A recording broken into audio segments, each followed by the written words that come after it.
ലോകസമാധാനം പുനഃസ്ഥാപിക്കുന്നതിനും നിലനിർത്തുന്നതിനും താനാണെന്ന അവകാശവാദവുമായി US president Donald Trump. UN പൊതുസഭയിലെ പ്രസംഗത്തിലാണ് പരാമർശം.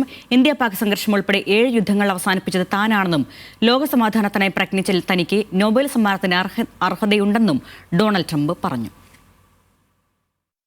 UN പൊതുസഭയിലെ പ്രസംഗത്തിൽ ലോകസമാധാനം പുനഃസ്ഥാപിക്കുന്നതും നിലനിർത്തുന്നതും താനാണെന്ന അവകാശവാദവുമായി ട്രംപ്. ഇന്ത്യ പാക് സംഘർഷം ഉൾപ്പെടെ 7 യുദ്ധങ്ങൾ അവസാനിപ്പിച്ചത് താനാണെന്ന് ട്രംപ് വീണ്ടും ആവർത്തിച്ചു.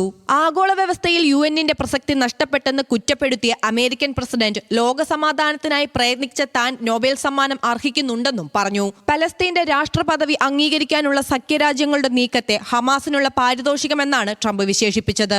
നീക്കത്തെ ഒരിക്കലും US അംഗീകരിക്കില്ലെന്നും ട്രംപ് വ്യക്തമാക്കി.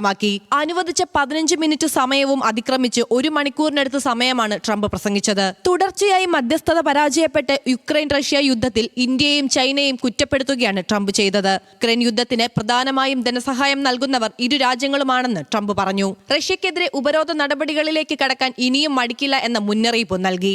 അമേരിക്കയുടെ കുടിയേറ്റ വിരുദ്ധ നയം ഉയർത്തിപ്പിടിച്ചായിരുന്നു ട്രംപിന്റെ പ്രസംഗം. അനധികൃത കുടിയേറ്റത്തെ പ്രോത്സാഹിപ്പിക്കുന്നതുവഴി യൂറോപ്പ് സ്വന്തം കുഴി തോണ്ടുകയാണെന്നും അഭയാർത്ഥികളെ സഹായിച്ച് അധിനിവേശത്തിന് ഫണ്ട് ചെയ്യുകയാണ് ഐക്യരാഷ്ട്രസഭയെന്നും ട്രംപ് വിമർശിച്ചു. കാലാവസ്ഥാ വ്യതിയാനം, തീരുവ പ്രഖ്യാപനം, ഡെമോക്രാറ്റിക് സ്റ്റേറ്റുകളിലെ സൈനിക വിന്യാസം, സംസാര സ്വാതന്ത്ര്യം, മതസ്വാതന്ത്ര്യം എന്നിവയും പ്രസംഗത്തിൽ വിഷയമായി. കാലാവസ്ഥാ വ്യതിയാനം വ്യവസായ പുരോഗതിയെ തകർക്കാൻ ഐക്യരാഷ്ട്രസഭയടക്കം കെട്ടിച്ചമച്ച കള്ളക്കഥയാണെന്നും ഗ്രീൻ എനർജിയുടെയും കാർബൺ ഫുട് പ്രിന്റിന്റെയും പേരു പറഞ്ഞ് ചിലർ വികസിത രാജ്യങ്ങളെ വഞ്ചിക്കുകയാണെന്നുമായിരുന്നു ട്രംപിന്റെ അവകാശവാദം. യുക്രൈൻ പ്രസിഡന്റ് വ്ളാഡിമിർ സെലൻസ്കിയുമായും ഇസ്ലാമിക രാഷ്ട്ര തലവന്മാരും ഇന്ന് കൂടിക്കാഴ്ച നടത്താനിരിക്കെയാണ് ട്രംപിന്റെ പരാമർശങ്ങൾ.